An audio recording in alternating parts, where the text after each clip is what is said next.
भारतीय अर्थव्यवस्थेत कृषीचे महत्त्व. मी सहाय्यक प्राध्यापक किशोर चौधरी. तर चला आज आपण सुरू करूया आजच्या भारतीय अर्थव्यवस्थेत कृषीचे महत्त्व या मुद्द्याच्या विस्तारित माहितीसाठी सुरू करत आहोत. आज प्रस्तावना. कृषी विकास आर्थिक विकासावर परिणाम करणारा एक महत्त्वाचा घटक आहे. भारताच्या आर्थिक विकासात कृषीचे महत्त्व अनन्यसाधारण आहे. भारताच्या राष्ट्रीय उत्पन्नात कृषीचा वाटा जास्त आहे.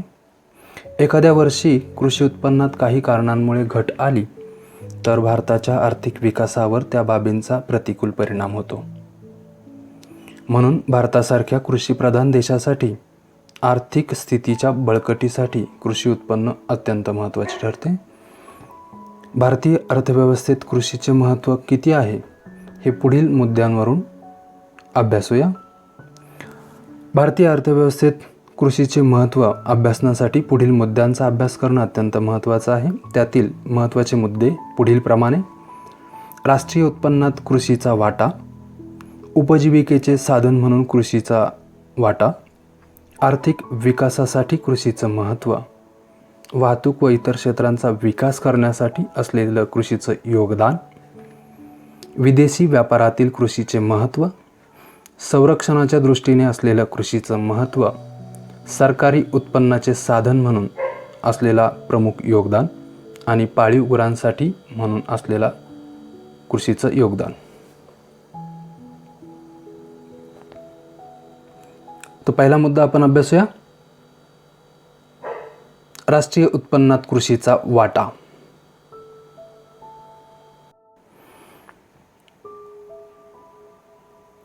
भारतातील जवळजवळ 57% लोकसंख्या कृषीवर किंवा शेतीवर अवलंबून आहे. गेल्या काही दशकातील कृषी विकासाचा आढावा घेतल्यास असे आढळून येते की एकूण राष्ट्रीय उत्पन्नात शेतीचा वाटा 55% वर होता.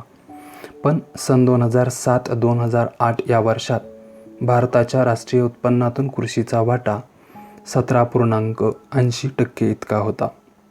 असे जरी असले तरी आर्थिक विकास सिद्धांतानुसार भारतात राष्ट्रीय उत्पन्नात कृषीचा वाटा घटणारा असला तरी इतर देशांच्या तुलनेत तो जास्तच आहे.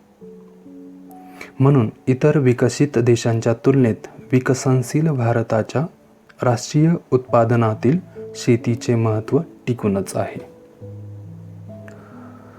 दुसरा मुद्दा आहे उपजीविकेचे साधन म्हणून असणारा कृषीचा वाटा.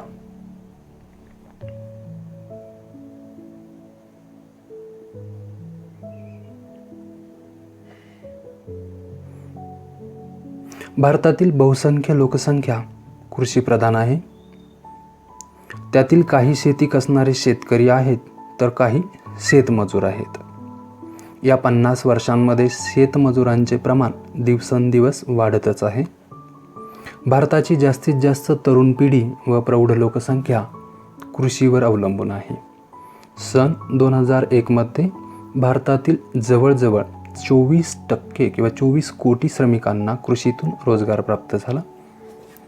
स्वातंत्र्यपूर्व काळात एकूण लोकसंख्येतील 15 ते 59 वर्ष वयोगटातील जवळजवळ 69.5% लोकसंख्या कृषी व कृषीशी संलग्न व्यवसायांमध्ये गुंतलेली होती. 2001 मध्ये हे प्रमाण 56.7% इतके आढळले.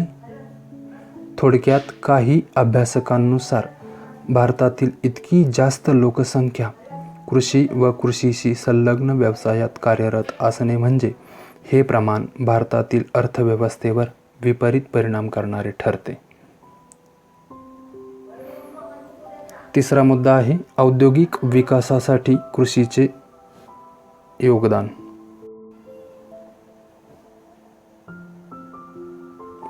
औद्योगिक विकासासाठी कृषीचे महत्त्व.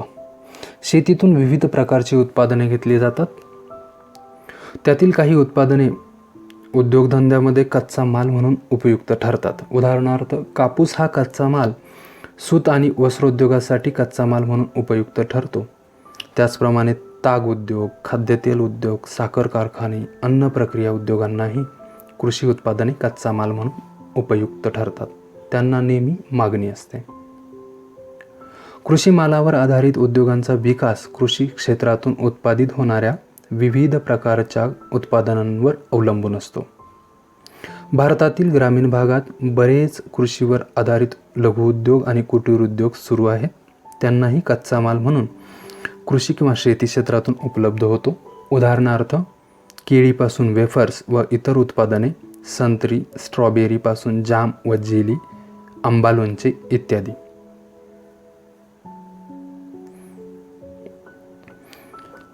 वाहतूक व इतर क्षेत्रांच्या विकासामध्ये शेतीचे किंवा कृषीचे महत्त्व.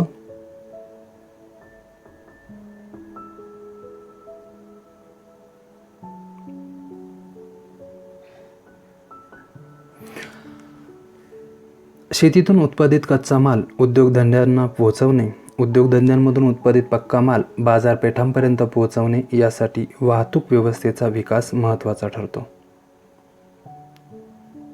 त्यामुळे रेल्वे वाहतूक, रस्ता वाहतूक व जलवाहतूक या सेवा क्षेत्रांच्या विकासाला चालना मिळते. या व्यतिरिक्त विम्यासारख्या काही सेवा क्षेत्रांचा विकास कृषी विकासासाठी अप्रत्यक्षरित्या निगडित आहे.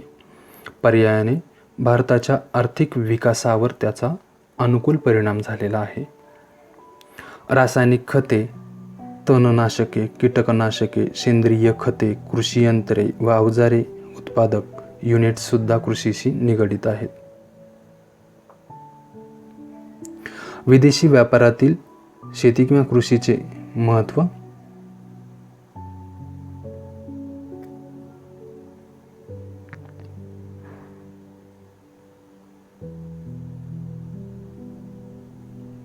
भारतातून दुग्धजन्य पदार्थ, जाम, जेली, तांदूळ, मांस, साजूक तूप, चहा, कॉफी, तंबाखू, काजू, ताग, सूत, मसाल्याचे पदार्थ, कांदा, रबर इत्यादींची निर्यात इतर राष्ट्रांना होते. या विदेशी व्यापारातून भारताला मोठे परकीय चलन प्राप्त होते. आयात व्यापाराच्या संदर्भात भारत इतर राष्ट्रांकडून डेअरी उत्पादने, फळे, भाजीपाला इत्यादींची आयात करतो. आर्थिक विकास साध्य करण्यासाठी कृषी मालाची निर्यात करून परकीय चलन मिळवणे व त्या परकीय चलनाचा वापर इतर यंत्रसामग्री, तंत्रज्ञान इत्यादींच्या आयातीसाठी करणे यातून आर्थिक विकास साधता येतो. त्यानंतर आहे संरक्षणाच्या दृष्टीने कृषीचे महत्त्व आणि योगदान.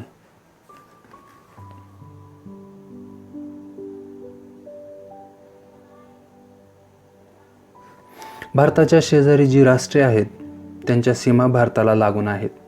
त्या देशांच्या व भारताच्या सीमारेषांच्या जवळील जमीन संरक्षण हेतूकरिता वापरली जाते. सीमारेषांच्या जवळील भारताचे बरेचसे क्षेत्र संरक्षणाच्या हेतूकरता वापरले जाते की जे कृषीयोग्य आहे. म्हणजेच संरक्षण क्षेत्रातून किंवा संरक्षण क्षेत्राच्या हेतूकरता बहुमोल असे भारतीय कृषी क्षेत्र खर्ची पडले आहे. हे क्षेत्र उत्पादन घेण्याच्या दृष्टीने उपयोगात आणले जात नाही, जरी ते उत्पादनक्षम असले तरीही. त्यानंतरचा मुद्दा आहे सरकारी उत्पन्नाचं प्रमुख साधन.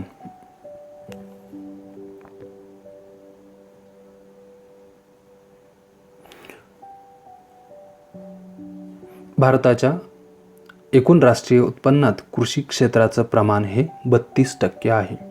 एकूण राष्ट्रीय उत्पन्नात कोणत्याही एका क्षेत्राच्या टक्केवारीचा विचार करता हे सर्वाधिक आहे. शेतीवर लावण्यात येणाऱ्या विविध करांद्वारे सरकारला उत्पादन प्राप्त होते. शेतसारा, त्याच्यानंतर शेतीवरती किंवा शेतीशी निगडित असलेले इतर उद्योगधंदे, शेतीमालावरती आणि शेतासाठी आवश्यक असणारे कीटकनाशके, बियाणे, रासायनिक खते यांच्याद्वारे किंवा शेतीवरती प्रत्यक्ष किंवा अप्रत्यक्ष निगडित असलेल्या उत्पादनांवरती लादल्यातल्या करातून सरकारला मोठ्या प्रमाणामध्ये उत्पन्न प्राप्त होते. त्यानंतरचा शेवटचा मुद्दा आहे पाळीव गुरांसाठी चारा निर्मितीसाठी असलेलं कृषीचं महत्त्व आणि योगदान.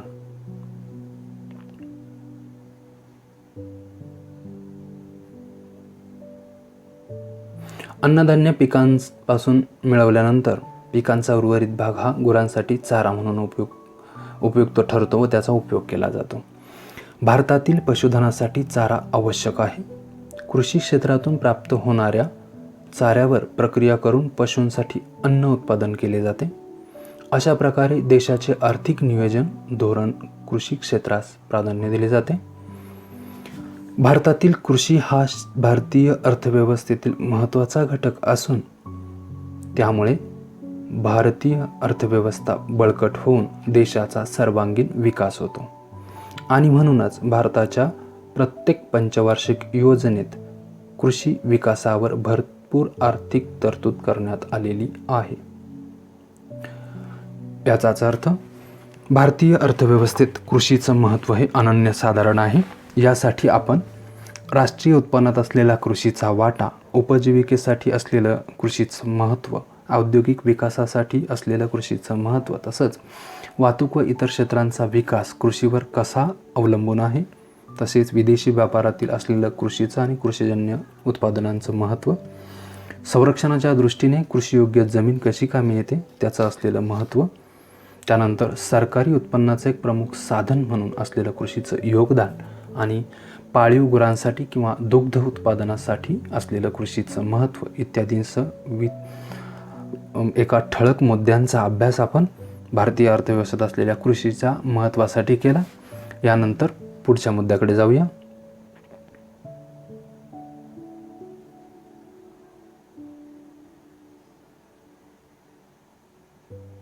कृषी भूगोलातील आधुनिक काळातील प्रवाह म्हणजे कृषी भूगोलाची स्थापना आणि त्याचा विकास झाला आणि ह्या विकासाच्या काळामध्ये कोणते कोणते प्रवाह निर्माण झाले त्याविषयीची माहिती आपण अभ्यासूया.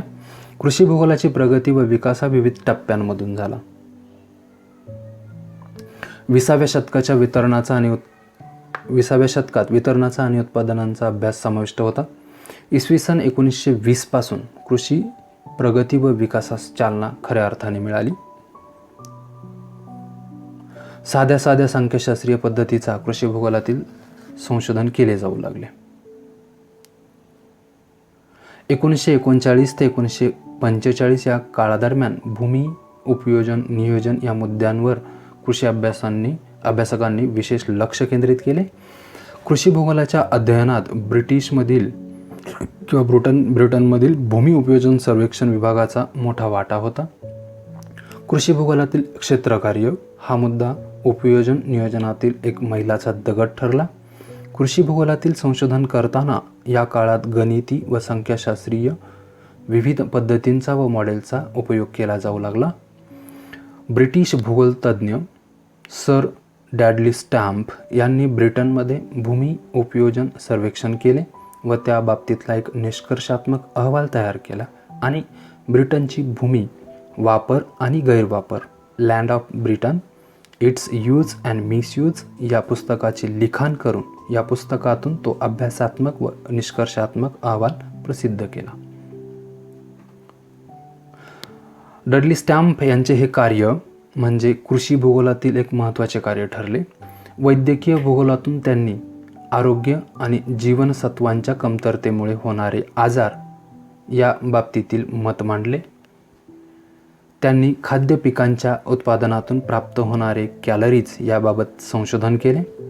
डडली स्टॅम्प यांनी आपले विकसनशील जग आवर डेव्हलपिंग वर्ल्ड हा ग्रंथ सुद्धा लिहिला. भारतात सुद्धा कृषी उत्पादकता आणि कृषी कार्यक्षमतेचे मापन कसे करावे या बाबतीत कृषी भूगोलातून विविध अभ्यासकांच्या पद्धती मांडल्या गेल्या. अन्न सुरक्षितता, पर्यावरण प्रदूषण, जंगलतोड, हरितगृह परिणाम, गरिबी, वाळवंटीकरण, ग्रामीण विकास, सामाजिक ध्रुवीकरण अशा बाबी आता कृषी भूगोलाच्या माध्यमातून मांडल्या जाऊ लागल्या. साधनसंपदांचा विकास आणि व्यवस्थापन हे कृषी भूगोलाच्या अभ्यासाचे महत्त्वाचे अंग बनले आहे. जलसिंचनाच्या आधुनिक तंत्राने पाणी बचत तर होतेच, पण पिकांची उत्तम वाढही होते. जमिनीची गुणवत्ता राखली जाते. आधुनिक जलसिंचनाच्या तंत्राचा अभ्यास कृषी भूगोलातून आता केला जाऊ लागला आहे.